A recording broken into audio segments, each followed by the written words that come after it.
Hello বন্ধুরা, আবারও চলে এলাম নতুন একটা ব্লগ নিয়ে আপনাদের কাছে। অনেক দিন পর ভিডিও ছাড়ছি, তো তার জন্য সরি সবাইকে। আবার এবার থেকে প্রত্যেক দিন মানে প্রত্যেক সপ্তাহে একটা করে ভিডিও আসবে আপনাদের কাছে।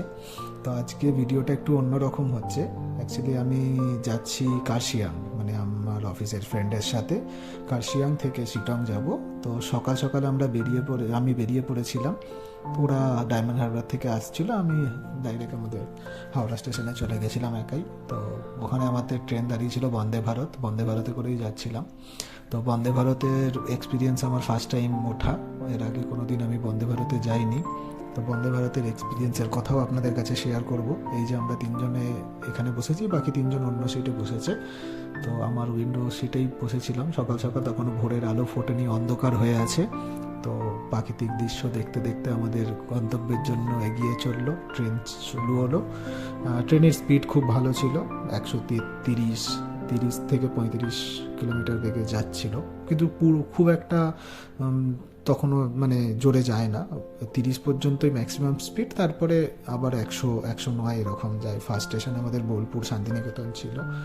তো আপনারা দেখতে থাকুন। আমরা স্পিডোমিটারে চেক করছিলাম যে কতটা যাচ্ছে জোরে, ঠিকঠাক কিনা।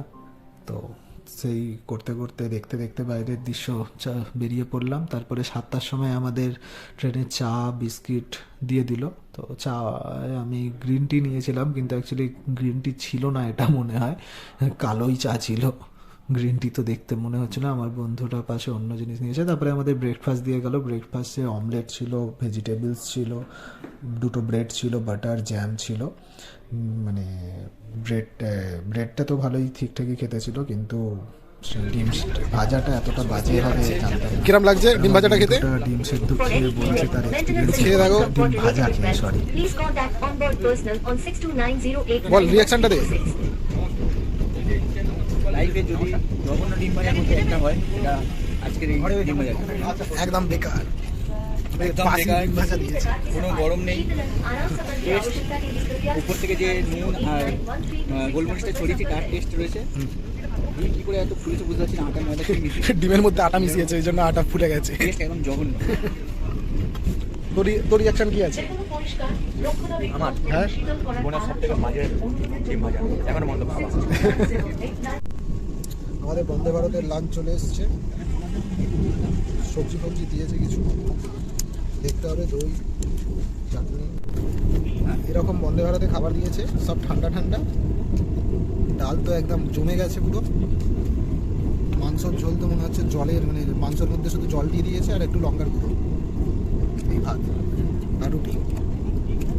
তারপর আমরা নেমে পড়লাম জলপাইগুড়ি স্টেশনে, নিউ জলপাইগুড়ি, একবেলা 1:35 নাগাদ। দেন ওখান থেকে আমরা গাড়ি খুঁজছিলাম কার্শিয়াং যাওয়ার জন্য, গাড়ি পাচ্ছিলাম না। তো ওখান থেকে আমরা একটা গাড়ি বুক করে শিলিগুড়ি চলে এসেছিলাম। শিলিগুড়ি থেকে গাড়ি পেলাম।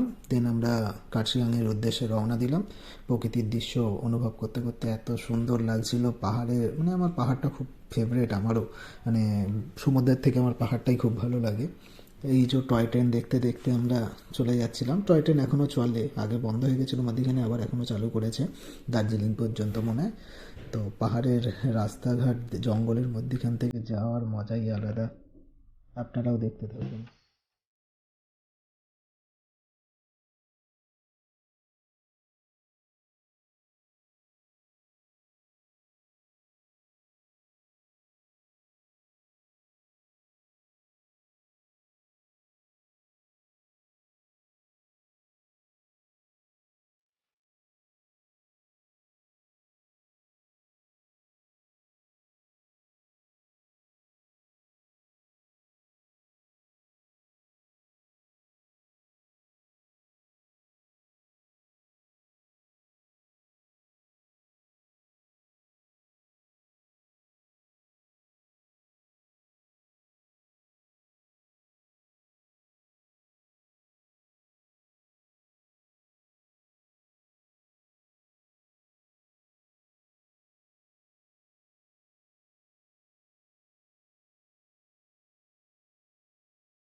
এরপর আমরা কিছুক্ষণের মধ্যে মানে 2 ঘন্টা 2.5 ঘন্টা পর আমরা নেমে পড়লাম কার্শিয়াংয়ে আমাদের হোমস্টেতে।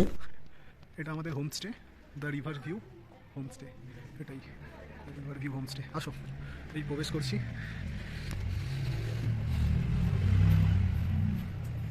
এই ওপরে উঠছি, ওদেরটা আরও সুন্দর, উপরে দোলনা লাগানো আছে ওদেরটাকে, ওদের ব্যালকনিটায় দোলনা লাগানো আছে।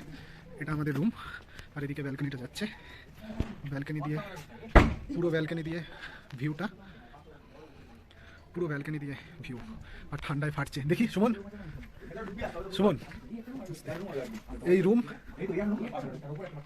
উপরে রুমটায় 3টে বেড আছে, মানে 3জন শুতে পারবে। এই পুরো জানলায় কাঁচ লাগানো। আস্তে ব্লক করছি, দেখি একটু। এই হোমস্টে, এটা একটা রুম, এটা বাথরুম। তাহলে ফাইনালি আমরা হোমস্টেতে পৌঁছে গেছি। কিরকম ফিলিং হচ্ছে? সলিড ঠান্ডা, বিশাল বাড়ছে। ফেটে হাতে চলে না, আসছে। ঠান্ডা আছে ঠিকই, কিন্তু আমি যিনি হোটেলের স্টাফ আছেন ওনার সাথে কথা বললাম, বলছে যে এখন যা তোমরা ফিল করছো সেটা অনেক কম আছে, এর থেকেও আরো বেশি ঠান্ডা পড়ে। মানে ভোরের দিকে আরো সলিড পড়বে। হ্যাঁ, তাহলে এখন একটু কম আছে। কম আছে। এখন আমাদের কফি আর পকোড়া দিয়ে দিয়েছে। এই সন্ধেবেলা আমাদের কফি আর পকোড়া দিয়েছে। পকোড়াটা খেতে কিরকম জানি না,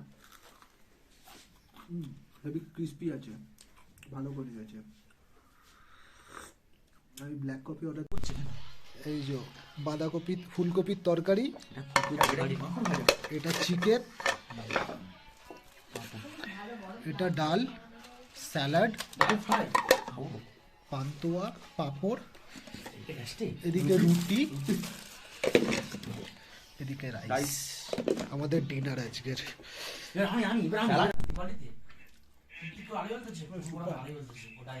ডাল আর আলু ভাজাটা কেমন হয়েছে? ডাল আর ফুলকপির তরকারি, আলুর তরকারি, আর সাথে এই চিকেন দিয়েছে। সাথে চিকেন রয়েছে। চিকেনের পিসটাও ভালো দিয়েছে, চিকেনটা একটু টেস্ট করে দেখাও। চিকেনটাও ভালোই হয়েছে।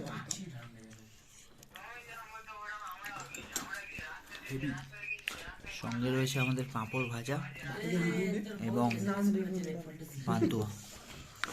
আমাদের সাথে একজন রয়েছে। কেমন হয়েছে খাবার দাবার? আচ্ছা, চিকেনটা একটু টেস্ট করে বলবেন কেমন হচ্ছে? দেখে কি মনে হচ্ছে? দেখে আপনার খাবার থেকে তো মনে হচ্ছে সব কিছুই ভালো হয়েছে।